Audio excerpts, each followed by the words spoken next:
Okay, let's unpack this. When you look at a map, Chile's shape just, well, it jumps out at you. It's unlike any other country. It really does. That striking form, incredibly long and impossibly thin, isn't just some geographical oddity. It seems to dictate almost everything about its history, its economy, and the sheer ingenuity of its people. That's absolutely true. What Yeah. might look like, just a quirk on paper is, in reality, this profound force shaping a nation. Mm-hmm. This unusual, stretched out form creates very real, ongoing challenges for Chile. Everything from managing natural disasters and ensuring national security to the sheer logistical feat of keeping its own diverse regions connected. Right. And that's the story we're going to try and unravel today. We want to dive into how Chile actually got this unique shape, how it ended up squeezed between this vast ocean and these towering mountains, Yeah. and why this geography continues to create significant problems for the nation. And maybe most importantly, how Chile is actively, innovating to overcome these really big challenges. Exactly. Understanding Chile's geography, it feels like a shortcut to understanding its resilient history, its dynamic economy, and just how resourceful its people have had to be. And what's fascinating, I think, is that Chile didn't just, pop up on the map looking this way. Right. Its current distinctive form is the direct result of centuries of ambition, relentless geographical pressures, and, very notably, periods of intense conflict. So the shape we see today isn't some accident. It was, like, forged. How did this truly unique form actually come about? Well, that's the really interesting part. If you go back centuries, way before Chile was even a unified country, this strip of land was home to diverse indigenous groups. Uh-huh. In the arid north, you had peoples like the Atacameños and the Aymaras. And then down south, the fiercely independent Mapuche, who, it's really important to note, resisted outside control for, well, centuries. And when the Spanish arrived, back in the 1500s, it wasn't like their experience in Peru or Mexico, was it? No wealthy empires just waiting there. What kind of challenges did they face trying to colonize this particular stretch of land? Yeah, totally different. Unlike the sort of instant riches they found elsewhere, here they ran into incredibly difficult terrain. You've got mountains that just seem to split the world, deserts that barely see a drop of rain, Wow. and those fierce indigenous groups, especially the Mapuche, who just refused to be subdued. The Spanish even famously called it El fin del mundo, the end of the world. The end of the world. Yeah, that label tells you a lot, doesn't it? It really does. It underscored the immense difficulty they faced there. Okay, so after gaining independence from Spain in 1818, Chile was still pretty small, right? Mostly just that central bit around Santiago and Valparaiso. That's right. Concentrated in the middle. But that changed pretty quickly, didn't it? The 1800s, that century, saw Chile start to expand kind of aggressively, both north and south. It really did. The northward push became absolutely critical during the War of the Pacific. That was from 1879 to 1884. Right, against Peru and Bolivia. Exactly. And it was primarily over these incredibly valuable nitrate-rich lands up in the Atacama Desert. Chile's victory was, well, decisive. They gained massive territories. Uh-huh. And Bolivia, tragically for them, lost its entire coastline, becoming landlocked.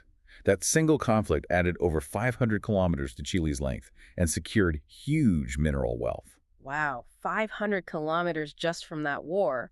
And while they were pushing north, they were also moving south into Patagonia. That was remote territory. And Argentina was interested too, wasn't it? Must have created some tension. Oh, absolutely. Huge tension.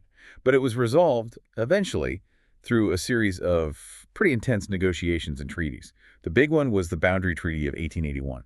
Okay. That secured large parts of southern Patagonia for Chile and, very strategically, the Strait of Magellan.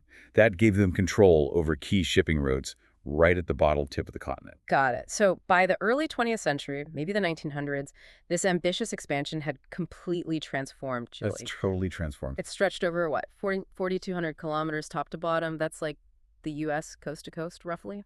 Pretty much, yeah. It became one of the most territorially extended countries on Earth. But with that extraordinary length must have come a whole new set of problems, I'm guessing. Exactly. Because Chile isn't just long and thin, it's profoundly trapped. It's squeezed between two immense natural forces. Right. You've got the vast Pacific Ocean to the west, beautiful coastlines shore, but absolutely no room to grow sideways. And then the towering Andes Mountains to the east. Just this massive wall. An incredible wall. They rise like an almost impossible natural barrier, hitting over 6,000 meters in places. That must create just enormous challenges for building anything. Infrastructure, roads, railways. What does that mean for everyday life and just moving things around? Well, this geography basically turns Chile into a kind of narrow hallway. Yeah. It's stretched out north to south, but it's barely wide enough to breathe in places. Its narrowest parts, like near Illapel, are less than 100 kilometers wide. Wow. That's thin. Yeah. So imagine trying to build a nation where cities can pretty much only grow north or south, and your roads and railways have to constantly wind around mountains or, tunnel through this massive range. It's a huge headache. And that extreme length means you've got radically different climates from one end to the other too, right? Precisely. Up in the north, you've got the Atacama Desert. We're talking the driest non-polar desert in the world. I've heard NASA tests Mars rovers there. They do. Some parts haven't seen measurable rain in decades, maybe centuries. It's that extreme. Yet people live and work there, mining incredibly valuable copper and lithium. Amazing. Then you travel south, and the landscape just flips completely. You enter this world of cold rain, fierce winds, glaciers, and these icy fjords that just carve up the land. Makes building roads tough, I bet. Incredibly difficult, Yeah. sometimes just impossible. Which leads to what you called a connectivity crisis. You really can't just hop in a car and drive the length of Chile easily. I've heard some towns are just astonishingly isolated. That's absolutely right. Down in regions like Aysén and Magallanes, in the far south, some towns are only accessible by ferry or by plane, or, and this is kind of astonishing, Yeah. by driving out of Chile, through Argentina, and then back into Chile. You're kidding. You have to leave the country to get to another part of the country. Yep. Imagine needing to cross an international border twice just to visit another Chilean town. It's a logistical, absurdity born out of geography. Makes you wonder about their passport stamps. Or just getting, like, basic supplies delivered. But this isn't just inconvenient, is it? It sounds like a really serious strategic vulnerability. It absolutely is. Think about it. If a natural disaster hits an earthquake, a major flood rescue operations can be delayed for hours, maybe even days, just because of how fragmented the country is. Right. And, looking at geopolitical scenarios, Chile's disconnected regions mean supply lines could be cut, entire communities could be isolated. That poses a serious national security risk. And you mentioned natural disasters. Chile seems particularly, prone to them. It's on the Ring of Fire, isn't it? It is. Chile is basically Earthquake Alley. Sitting right on the Pacific Ring of Fire makes it one of the most seismically active countries on Earth. So lots of earthquakes. Thousands of small tremors every year, yeah. And some truly massive ones. Remember the 2010 earthquake near Concepcion? Vaguely, yeah. That was huge, wasn't it? 8.8 magnitude. It killed hundreds, destroyed thousands and thousands of buildings.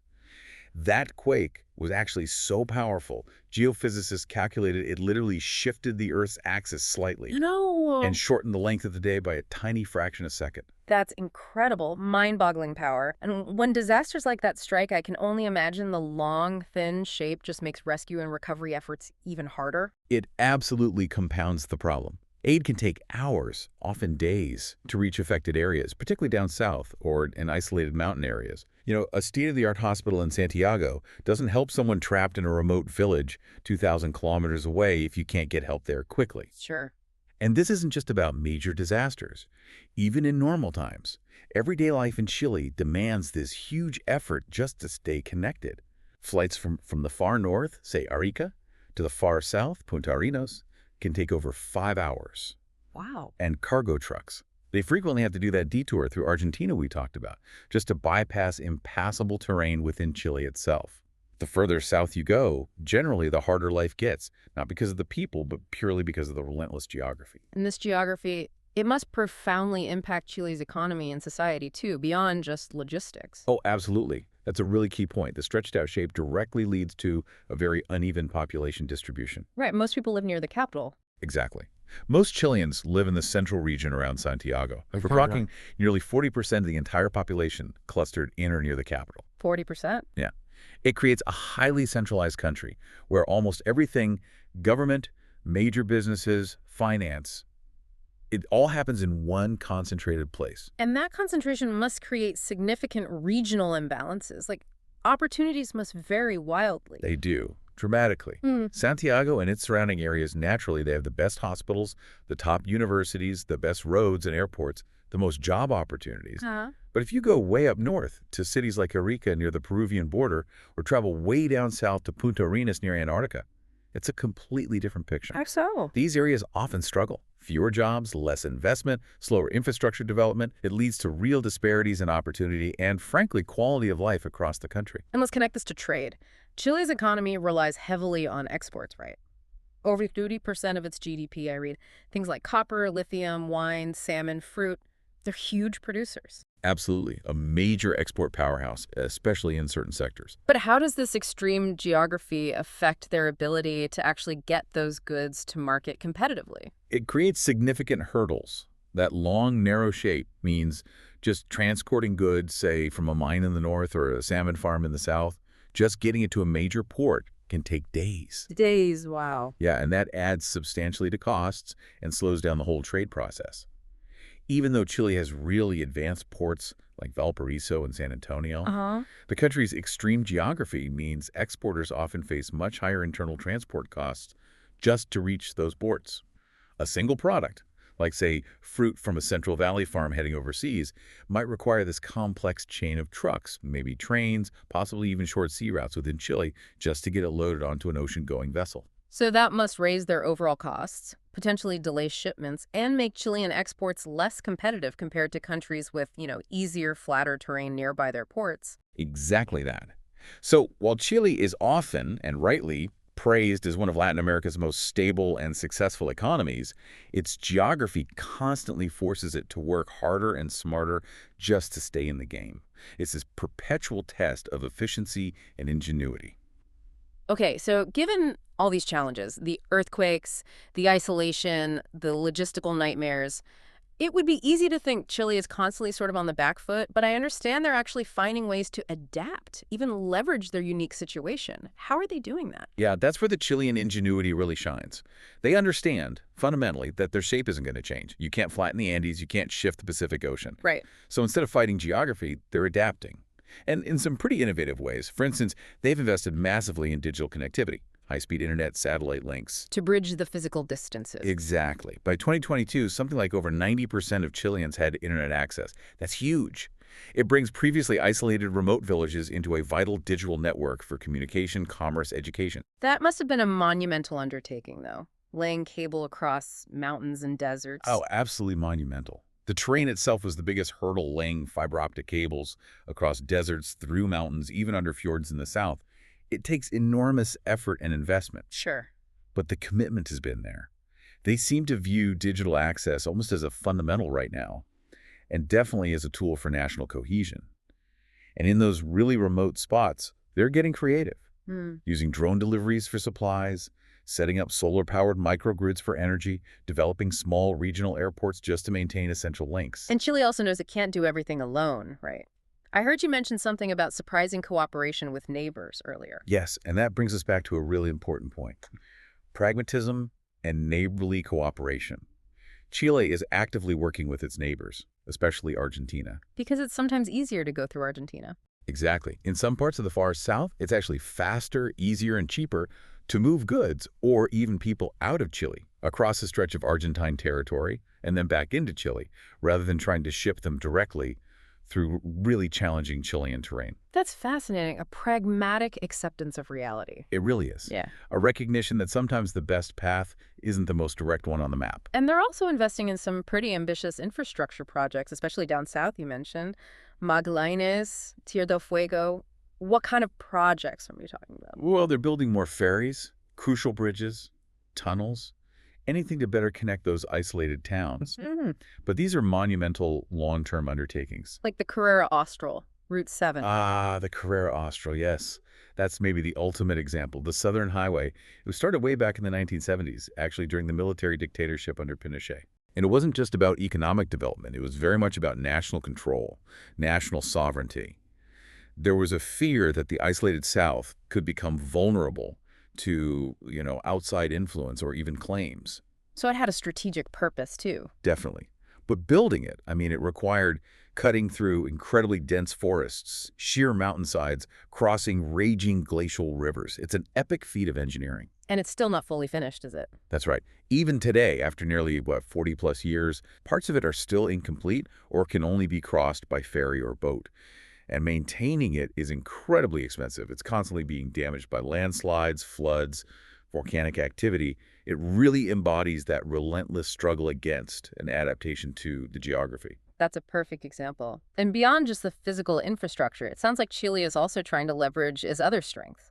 It's built this reputation as one of Latin America's most stable and tech-savvy countries. How are they turning that into an advantage? Yeah, this is a really interesting pivot they're making. Chile is actively positioning itself as a regional hub for innovation. Startups, fintech companies, green energy. Santiago, for example, was ranked, I think, in 2023 among the top cities in all of Latin America for startup activity. Really? Why is that?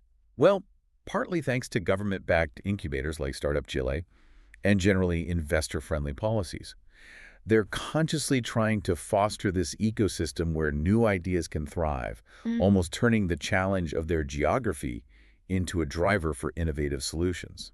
Okay, so connecting this to the bigger picture then, Chile is also emerging as a leader in renewable energy. They've got some of the world's best solar potential in the north, incredible wind in the south. It really sounds like they're trying to turn the very limits of their geography into new industries, maybe a different kind of global leadership. That's precisely what seems to be happening. The Atacama Desert, which we talked about as being so harsh, well, its extreme solar radiation makes it one of the best places on Earth for fast solar farms. Right. And the strong, consistent winds down in Patagonia, perfect for powering huge wind turbine projects. They're taking these unique, sometimes challenging geographical conditions and actively transforming them into a competitive advantage in the global race towards green energy. It's quite remarkable. So, what does this all mean for us listening to this? I mean, Chile's story is such a powerful reminder that geography isn't just lines on a map, is it? Not at all. It profoundly shapes a country's politics, its economy, its culture, and just the daily lives of its people in these really fundamental ways. Absolutely. And for Chile, that unique shape, that incredibly thin ribbon wrapped around the edge of a continent, it tells this ongoing story of constant adaptation, resilience, and ingenuity. And that story is definitely still unfolding. It truly is. So maybe something for you, the listener, to think about as you go about your day. How might your own daily life, the systems around you, your community, how might it all be subtly yet fundamentally shaped by the geography you inhabit, perhaps in ways you don't even realize?